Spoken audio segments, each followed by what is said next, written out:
I'm watching social media and, of course, checking out on stuff online. I go to various sources because then you kind of bring them all together. You kind of get somewhat of the truth when it comes to these media conglomerates. Conglomerate. Um, yeah, man, I've seen videos on TikTok, everything just waiting for Washington to explode in the next few days.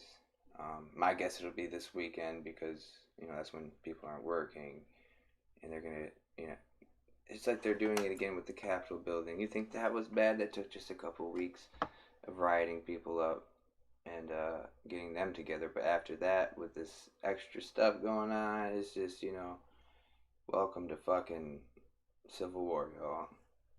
And for what? What are we really fighting about? Politics? Views? The person itself? Trump himself? Is it Biden? Is it your faith in these people or the government? I don't understand why you people trust in doctors, politicians, or anybody. We're not supposed to revere these people. We're supposed to fear them. We're supposed to check these people. They're supposed to be in fear of us. It turns out it's completely wrong and backwards these days. You all believe just because somehow they got to office that they must be good people. But ask yourself, how would they have gotten there? How did they get there? What have they done to get there? You'll see that they're all bad. You can't have power and be good. It just doesn't work. You can have influence and be good, but you cannot have power, money, wealth, politician, and be good. Some do make it in there that are good, but they only last so long because they're going with their own agenda, which is maybe a good one. But if you have your own bad agenda, that'll always work in their favor. That's what they want. Anything bad that hurts us and not them. So if you go in there with your own narrative of hurting the narrative, then it's not going to work for you. And that's how it's been with me. I'm going against the narrative in every way I can. With the coronavirus, politics, everything. I'm not going with either side. I'm sticking with facts and thinking for myself and picking myself, as you should. There's really only one person out there I know has the same exact views as I do, and he even says the same exact things I do. Uh, Something Cohen. He's very, very, very intelligent man. Because not because he thinks like me, it's just because he knows the damn truth. Um, Let me look him up. I'd like to show him to you guys. He's very good. Very. If you don't believe what I'm saying, at least hear it from this guy then, because he says the same things I've been saying for years. Um, Whether we just happen to think alike, or he saw one of my posts one time and said, "Oh, well, look at this guy." Who knows? I thought I was the only one with this perspective. Turns out there is one other, and he does have influence. Let me find him. Spike Cohen. Spike Cohen. Good guy, seems like. Got a lot of followers, a lot of pull, and influence, which is really important. Which is what I'm trying to gain. Honestly, I know I do have an agenda. That is my agenda. Influence. Not to instill views on you, though, but to make you think for yourselves.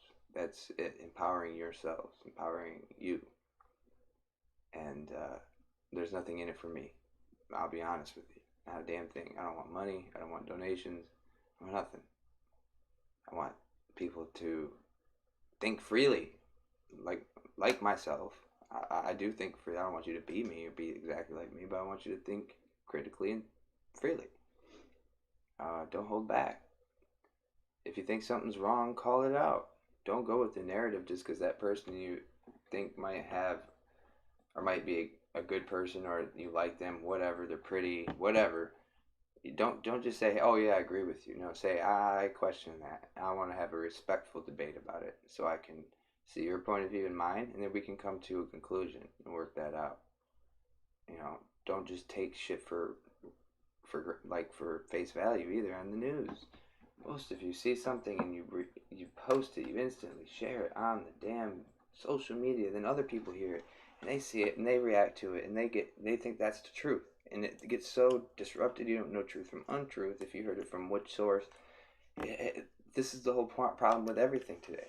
Everything. How do you think these kids are gonna grow up? They're not gonna know what is real and what is real. They're not gonna know what fucking Nazi, what Nazis were. They're not gonna know what fucking Rome was. They're not gonna know anything. They're not gonna know anything. And this I find to be the biggest problem. Damn, I have something on my hat. Black dirt or something. Anyway, shit. It drives me crazy, guys, that you don't see the real problem with this whole thing. And it's not what fucking person you pick in politics. It's not even your political stance, because that doesn't matter in the end, guys. It's crazy to me. That doesn't even matter, because just really look at the whole Democratic Republican argument. What really makes them different? Obviously, abortion. That's a big one. So you have different views on abortion. Does that make you Republican or Democrat? No. Okay.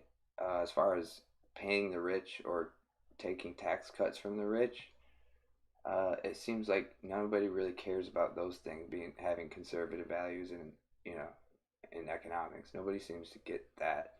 So what is it that you're really divided over? We all want equality. None of us are racist.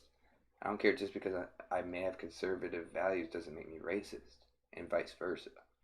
So it's like, what are we really fighting about here? Is it the person, the idea, or the politics within it, or is it just something else? Is it because you like to stay divided and be on a team? Let's be honest, you like to be on a team. That's why they instill sport values and all these other things at a young age. You're on a team. They've done this your whole life. You don't even realize it. And that's why when I did play sports, I loved it, but I actually hated it, because you had to play as a team, and I'm not a team member. I'm not gonna lie, because I don't like following one narrative.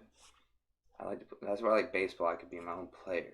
I played for a team, but if really it was down to me and my performance that played that position. So if they failed, I wasn't feeling so bad if I played well myself. Football is kind of the same way, but really you lose as a team too. Point is, that's why I like golf better, stuff like that, because you're by yourself. Let's face it. I'm not it's not that I'm a team player. It's just I don't like following other people. Okay, I'm not gonna lie. In every situation I possibly could, I don't like following people. Maybe that's why I'm so different. I hate politics because I really truly think, sorry, not one of them is good. A good person, a morally good person, to where we have to fight each other and come up with such crazy, we're so fucking divided on such stupid things on a person that both are not good. Like, how could you either, like Trump, I could understand how you could like Trump. Let's be honest. Let's fucking be honest. To all you folks out there on the Democratic side, I'm sorry. But how the fuck could you like Biden? If I had to pick, and even though I think Trump might be the devil, I think Biden would be still a worse choice. I mean, God, the guy sounds like a retard. I'm sorry, I shouldn't say that. Sounds like a moron. He's too old. How could you expect him to make right decisions, even if he did make decisions as president? Because they don't.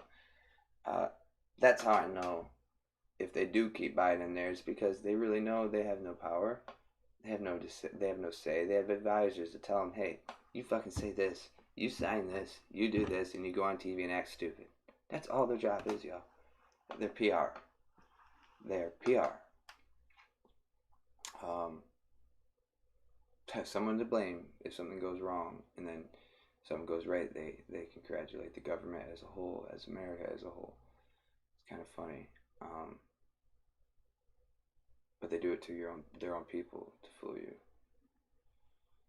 It's absolutely absurd that we're all doing this for what? For what? Because of one person in office that has really no say. You think gas prices go up, and yet they essentially do, not because of the president, but because they are allowed to use the president as an excuse to make those prices go up. Okay, he doesn't have a direct result in gas prices, guys. Come on. It's a commodity. They can't do that. But in a sense, you're right, because they can use that as an excuse to make it go up. Oh, it must, like they did with Trump and saying when it went down, they congratulated, well, America, not him. That's what I mean. Why he's a scapegoat. Oh, they took us out of the Paris Agreement. That was all Trump, not the government. That was all Trump's bad. Come on. He did take us out of net neutrality, but was that really a good thing? I think so. I don't know. They say they don't control the internet. Bullshit, they do. So there you go. It's all bullshit. People are fucking crazy and are losing it. You just don't even see truth. I know I'm ranting here, but it just doesn't make sense to me, all of it. The people have no say in what policies get passed. If we were to disagree with the policy being passed right now, 90% of the people all said, hey, 90% of us don't like this bill you're passing. Guess what would happen? They'd pass it anyway. And then we'd have to fight it in court and then, actually stand up to make it go back. And then they desensitize you for 4 years and then they pass a worse bill later on. It's really quite ridiculous. And then that one just acts like, then it's just swept under the rug completely. Like this coronavirus bill they just passed and military spending for the next year. Absolutely absurd. Absolutely absurd.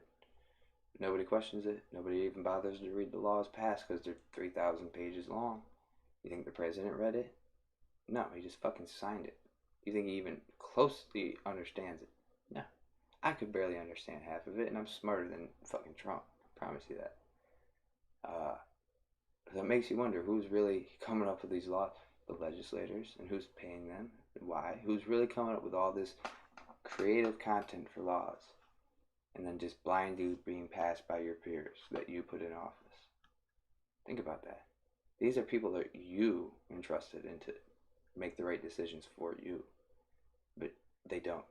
They do whatever they want, and you don't question it because you think they're good people, because you think you put them in office that now you have to defend that person, otherwise you would have been wrong. Let's admit that everyone's wrong in this situation. For even putting up with this, for even allowing these two candidates to be up there in the first place. What is this? How did this happen? Question that. How did this even happen? How did Trump make it to the primary? How the fuck did Biden make it past Sanders? Any of them? Come on, guys. What? I mean, look at the batch to begin with. You had those fucking idiots to pick from. Of course, Biden being the older one with the most power, because he's a career politician, won. Because the polls made it seem, oh, this will be the most destructive out of all the fucking debates we could have, the most destructive. I mean, come on, the guy's a fucking pedophile. Trump is too. I don't get it, guys. I mean, they probably hang out with each other they probably did hang out with each other on Epstein's Island with the sons. I mean, what the fuck are you thinking? I mean, why didn't Epstein's case ever get brought up again under Trump?